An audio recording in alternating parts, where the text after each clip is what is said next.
కోపముతో దేవుని ఆజ్ఞను ధిక్కరించి కర్ర తీసుకొని ఆ బండను తాను కొట్టడం జరిగింది. కానీ దేవుడు ప్రజానికానికి నీళ్ళు ఇచ్చినప్పటికీ చేరవలసినటువంటి వాగ్దాన దేశంలోనికి మోషే చేరుకోలేకపోయాడు.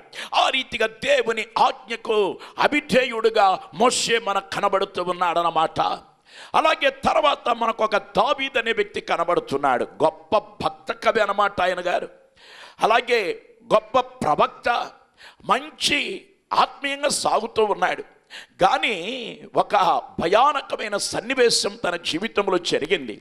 అందరూ యుద్ధం చేస్తున్న తరుణంలో రాజుగారు యుద్ధానికి వెళ్లకుండా, ప్రథమ స్థానంలో నిలబడకుండా తన డాబా మీద సంచరించను ఆరంభించి ఒక స్త్రీ స్నానమాచరిస్తూ ఉండగా ఆమెను మోహించి ఆమెతో వ్యభిచారమని పాపం చేశాడు.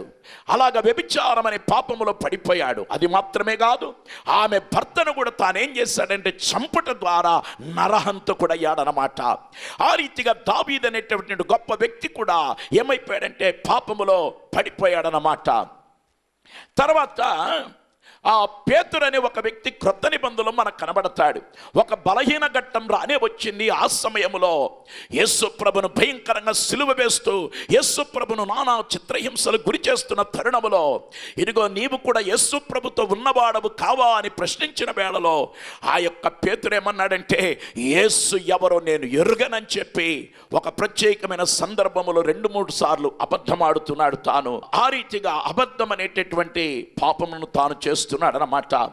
అలాగే పౌలు అనేటటువంటి ఒక భక్తుడు మనకు కనబడుతున్నాడు.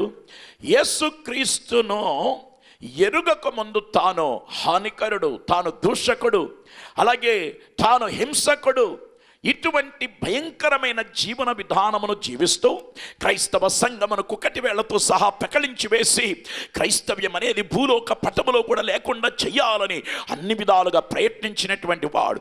వీళ్ళందరి చరిత్రలు మనం తీసుకుంటూ ఉంటే వీరందరూ పాపములో జీవించినట్లుగా మనకు కనబడుతుంది.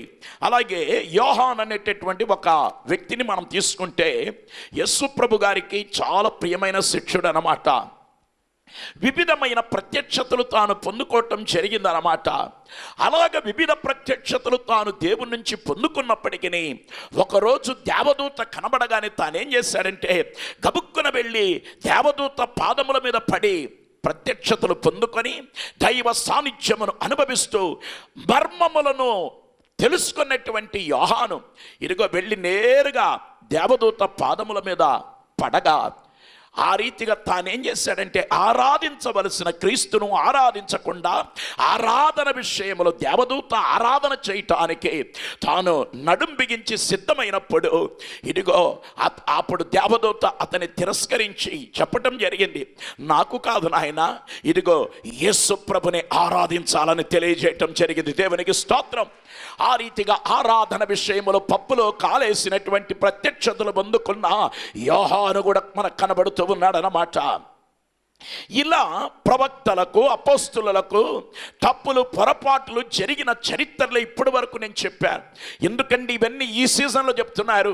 వాస్తవమే మిత్రమా, అపోస్తులు తప్పు చేసిన సందర్భాలు, అలాగే ప్రవక్తలు తప్పులు చేసిన సందర్భాలు, ఆయా భక్తులు తప్పులు చేసిన సందర్భాలు, పాపం చేసిన సందర్భాలు మనకు కనబడుతున్నాయి. కారణం వారంతా కేవలము మనుష్యులు మాత్రమై ఉండిరి.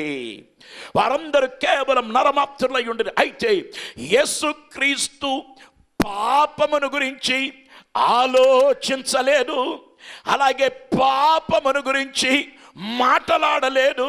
అలాగే యేసు పాపము చేయని పరిశుద్ధుడైన వాడు. దేవునికి స్తోత్రం. పాపమును ఆలోచించలేదు, పాపమును గురించి మాట్లాడలేదు, అలాగే పాపం అనేది చేయలేదన్నమాట. అది మాత్రమే కాకుండా మనమందరం ఏదో ఒక టైంలో సారీ చెప్పే రకాలమే. ఏదో ఒక టైంలో మీరు నేను అందరం సారీ అండి క్షమించండి ప్లీజ్ సారీ అండి అని చెప్పిన వాళ్ళం. కానీ ఈ ప్రపంచ చరిత్రలో సారీ చెప్పిన వాళ్ళు ఒకే ఒక్కరున్నారు.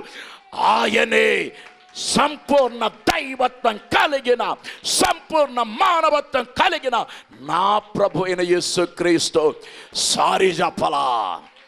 మతాధినేతలు చెప్పారు, సిద్ధాంతకర్తలు చెప్పారు, రాజకీయవేత్తలు చెప్పారు, సామాజిక కర్తలు చెప్పారు, ధనికులు చెప్పారు, బీదవారు చెప్పారు, చదువర్లు చెప్పారు, చదువులేని వారు చెప్పారు, ఎంతెంతో మంది సారీలు చెప్పినా ఇప్పటి వరకు సారీ చెప్పని చరిత్ర ఒకే ఒకరికి ఉంది. అది నా ప్రభువైన యేసుక్రీస్తుకు మాత్రమే.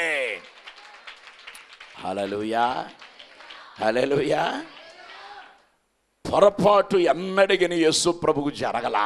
అయ్యయ్యయ్య పొరపాటున చేశాను, అరెర్ర పొరపాటున మాట్లాడాను, అరెర్ర పొరపాటున వచ్చాను, అరెర్ర పొరపాటున చూశాను. నో పొరపాటు. యేసు ప్రభుకు ఎన్నడిగిన పొరపాటు జరగలేదు. ఆ తర్వాత బైబిల్లో 3 ప్రకటనలు యేసుక్రీస్తుని గురించి చెప్పబడ్డాయి. చాలా ప్రాముఖ్యమైన విషయం అవి. 3 ప్రకటనలు యేసు ప్రభు గురించి చెప్పబడ్డాయి. అపోస్తలుడైన పౌలు కొరింథీయులకు వ్రాసిన 2వ పత్రిక 5వ అధ్యాయం 21వ వచనం. కొరింథీయులకు వ్రాసిన 2వ పత్రిక 5వ అధ్యాయం 21వ వచనములో యేసుక్రీస్తు ఎవరంటే పాపమెరుగడు. హల్లెలూయా. పాపమెరుగడు. ఎప్పటి నుంచి ఎప్పటి వరకంటే నిత్యత్వము మొదలుకొని బెత్లెహేము వరకు యేసు పాపము ఎరుగడు. దేవునికి స్తోత్రం. నిత్యత్వము మొదలుకొని బెత్లెహేము వరకు యేసు పాపము ఎరుగడు. రెండవదిగా అపోస్తలుడైన పేతురు వ్రాసిన మొదటి పత్రిక 2వ అధ్యాయం 22వ వచనం. అపోస్తలుడైన పేతురు వ్రాసిన మొదటి పత్రిక 2వ అధ్యాయం 22వ వచనంలో పాపము చేయలేదు, పాపము చేయలేదు. ఒకటి పాపము ఎరుగడు, రెండవదిగా పాపం చేయలేదు. ఎక్కడి నుంచి అంటే బెత్లెహేము మొదలుకొని కలువరి సిలువ వరకు, కలువరి గిరి వరకు యేసు పాపము చేయలేదు. దేవునికి స్తోత్రం. హల్లెలూయా. కామ క్రోధ మదమాశ్చర్యములకు దూరంగా ఉన్నవాడు యేసు పాపము చేయలేదు. అలాగే మూడవదిగా యోహాను వ్రాసిన మొదటి పత్రిక 3వ అధ్యాయం 5వ వచనం. యోహాను వ్రాసిన మొదటి పత్రిక 3వ అధ్యాయం 5వ వచనం. పాపమేమియూ లేదు. దేవునికి స్తోత్రం. పాపం ఎరుగడు, పాపము చెయ్యలేదు, పాపమేమియూ లేదన్నమాట. అది ఎక్కడి నుంచి అంటే మరణమును మరణింపజేసి మృత్యుంజయుడై తిరిగి లేచిన పునరుద్ధానం మొదలుకొని పునరాగమనం వరకు, అనగా యేసు రెండవదిగా కూడా ఆయన పాపము లేనివాడుగా ప్రత్యక్షంగా పోతున్నాడు. దేవునికి స్తోత్రం కలుగును గాక. పాపం ఎరుగని ఆయన, పాపము చేయని ఆయన, అలాగే పాపమే లేని ఆయన ప్రభువైన యేసుక్రీస్తు అయి ఉన్నాడు అన్నమాట. పాపరహితుడు అన్నమాట. యేసుక్రీస్తు యొక్క పాపరాహిత్యము తన దైవత్వానికి రుజువుగా మనకి ఇక్కడ కనబడుతుంది. మనుష్యుడా, యేసు మీద అబండాలు వేసే, నిందలు వేసే మనుష్యుడా, పాపం చేయకుండా నువ్వు జీవించగలవా? నా యేసు మాత్రమే ప్రపంచ చరిత్రలో పాపము లేని పరమాత్ముడై ఆయన ఈ లోకములో ఉంటూ వచ్చాడు. దేవునికి స్తోత్రం. పాపము ఎరుగని ఆయన, పాపం చెయ్యని ఆయన, పాపమేమీ లేని ఆయనే నా ప్రభువైన యేసుక్రీస్తు. దేవునికి స్తోత్రం కలుగును గాక. హల్లెలూయా. ఇక 7వ అంశానికి వద్దాం. యేసు ప్రభు ఎవరంటే సర్వశక్తిమంతుడు. చెప్పండి అందరూ ఒకసారి, సర్వశక్తిమంతుడు. చప్పట్లు కొట్టండి ఒకసారి యేసు ప్రభుకు. ఓ స్తోత్రం. ఎంతోమంది శక్తివంతులు ఉన్నారు భూలోకములో. ప్రపంచ చరిత్రలో ఎంతోమంది శక్తివంతులు ఉన్నారు. వెనకటికి బ్రూస్లీ అనేటటువంటి గొప్ప శక్తివంతుడు. ఇటుకరాలను కానీ ఏదైనా అవలీలగా పగలగొట్టగలిగిన వాడు. ఆ బ్రూస్లీ చివరికి అతన్ని జీవితం భయానకంగా అంతమొందించబడింది. ఒక్క మాటలో చెప్తే, ఒకానొక దినాన బ్రూస్లీ అనే వ్యక్తి ఒక గదిలోనికి పంపించబడ్డాడు. రిమోట్ కంట్రోల్తో డోర్స్ మూయటం జరిగింది. కనీసం బయట నుంచి ఒక కిటికీ కూడా లేకుండా ఒక మనిషి ఆ లోపల ఉండి ఎంత నరకయాతన అనుభవిస్తాడో బ్రూస్లీ జీవితము చరిత్ర సాక్ష్యమిస్తుంది. బ్రూస్లీని చంపాలని ఉద్దేశముతో విషవాయువును ఆ గదిలోనికి పంపించడం జరిగింది. అంత బలాఢ్యుడైన వ్యక్తి డోర్లకేసి కొడుతున్నాడు, అక్కడ కొడుతున్నాడు, ఇక్కడ కొడుతున్నాడు. ఎంత కొట్టినప్పటికీ ఏ తలుపులు తెరుచుకోలేదు. చివరికి బ్రూస్లీ అని ఆ యువయోధుడు ఒకరోజు జీవితం ముగించబడవలసిన పరిస్థితులు ఏర్పడ్డాయి. ఈ ప్రపంచ చరిత్రలో బలాఢ్యులతో నిండిన లోకం కాదా? ఇదిగో ఇటీవల కాలంలోనే ఆ కాస్ట్రో అనేటటువంటి వ్యక్తి దాదాపు 600 పైచిలకు మార్లు అతనికి విరోధంగా హత్యా ప్రయత్నం జరిగిందని చెప్పి ఆ ఇటీవల కాలంలోనే అతని గురించి చెప్పడం జరిగిందన్నమాట. నవంబర్ నెల 26వ తారీఖున కాస్ట్రో ఆయన ఈ లోకయాత్ర ముగించాడు. 90 సంవత్సరముల వయస్సులో అయినప్పటికీ అతని జీవితాన్ని ముగించవలసిన పరిస్థితులు ఏర్పడ్డాయి కదా. ఎంత బలాఢ్యులైనా, ఎంత జ్ఞానం కలిగిన వారైనా వాళ్ళందరూ శక్తిమంతులు మాత్రమే. ఈ ప్రపంచ చరిత్రలో సర్వశక్తిమంతుడు ఒకే ఒకరున్నారు, ఆయనే నేను ప్రకటించే ప్రభు అయిన యేసుక్రీస్తు. సముద్రము వైపు కూడా చూచి, ఓ సముద్రమా, మీరు కూడా ఒడ్డుగా ఉండి ఇక్కడ ప్రజలు గనక ఉంటే మిమ్మల్ని కూడా నేను జయించి ఉండేవాడినని ప్రగల్భాలు పలికిన ద గ్రేట్ అలెగ్జాండర్ చివరికి ఒక్క జ్వరము ఎదుట తాను ఓడిపోయాడు, మరణమొందాడనమాట. ఈ లోకంలో ఉన్న వ్యక్తులందరూ ఎవరై ఉన్నారంటే కేవలం శక్తిమంతులై ఉన్నారు. యేసు ఒక్కడే సర్వశక్తిమంతుడైన దేవుడై ఉన్నాడు.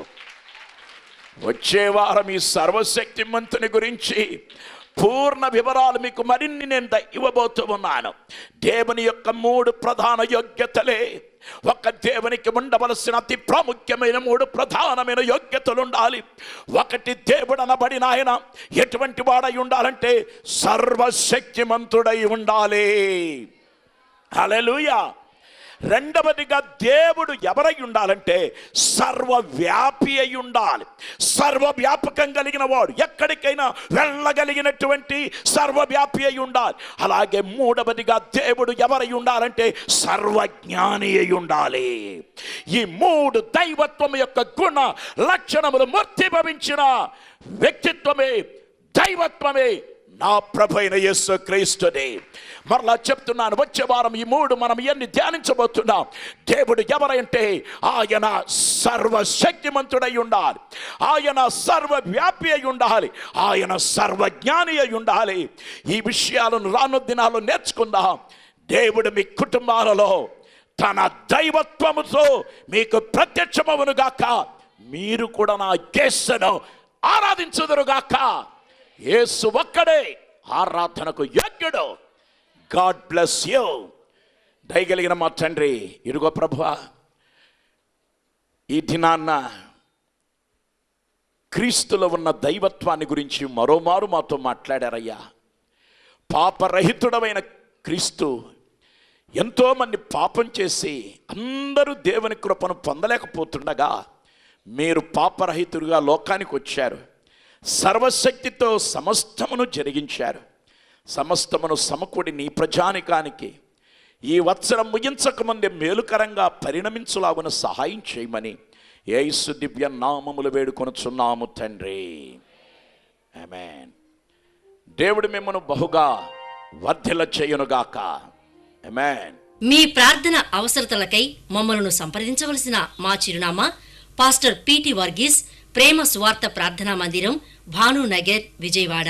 Phone number 0866253792. సెల్ నంబర్స్ 9492883377 మరియు 9493883377.